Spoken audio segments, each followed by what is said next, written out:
What's up, guys? This is Julio. I hope you're rocking it like a boss and are ready to learn some stuff.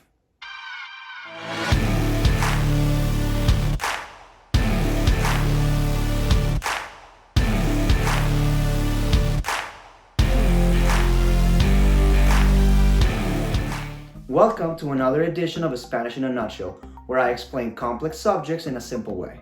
Today's subject is the direct object. It is important to mention that the direct object kind of comes together in a package with the indirect object, which we're gonna learn next week. That is why it is super important that you pay a lot of attention today so that you understand everything next week. Having said that, let's get to it. The direct object, as the name says it, is literally the direct object of the verb. No shit. Which means that it is the person or the thing that the verb is done to. It is very easy to spot it because it answers to the questions what or who. For example, in the sentence, I eat pizza, yo como pizza, what do I eat? Pizza. No shit. That is my direct object, pizza. In another sentence, I visit my friend, yo visito a mi amiga, who do I visit? My friend, mi amiga. She is the direct object. Something very important to keep in mind though is that when the direct object is a person or a pet, not every animal but a pet, we add a personal A for consideration. So if you notice in the previous examples, when I said yo como pizza, it was the same as in English, I eat pizza. But when I said yo visito a mi amiga, I have a personal A. That is because she is a person.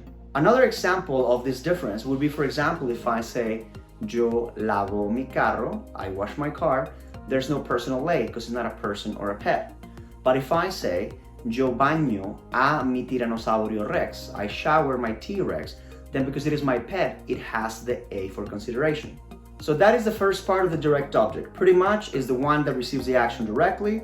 And number two, if it is a person or a pet, you need the personal A. The second thing we want to learn about the direct object is pronouns.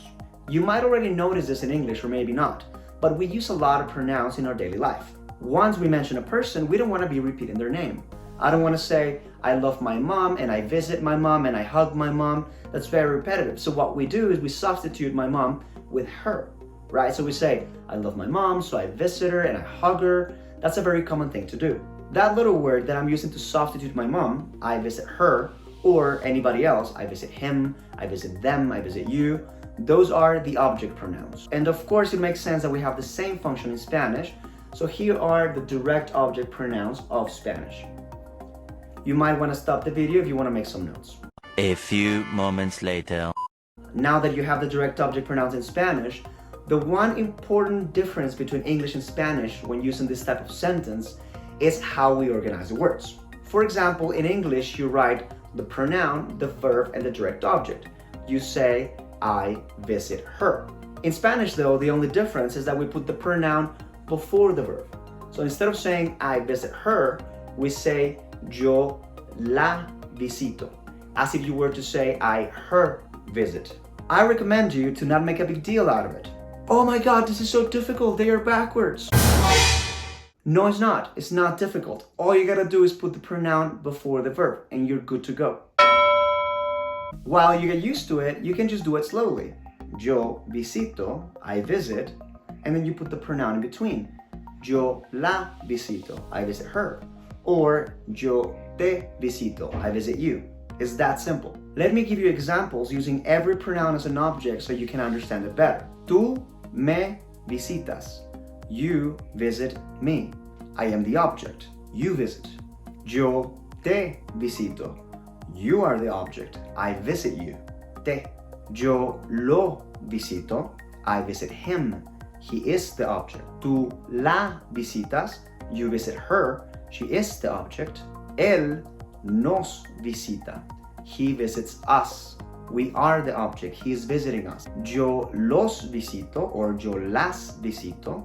You guys are the objects. I visit you guys. Okay guys, although the direct object is a quite long or complex subject, that will be it in a nutshell really. I hope that this video is useful for you and that you start rocking that direct object today. Other than that guys, I just want to remind you to have fun during your process of learning, study like an athlete, and have a wonderful day.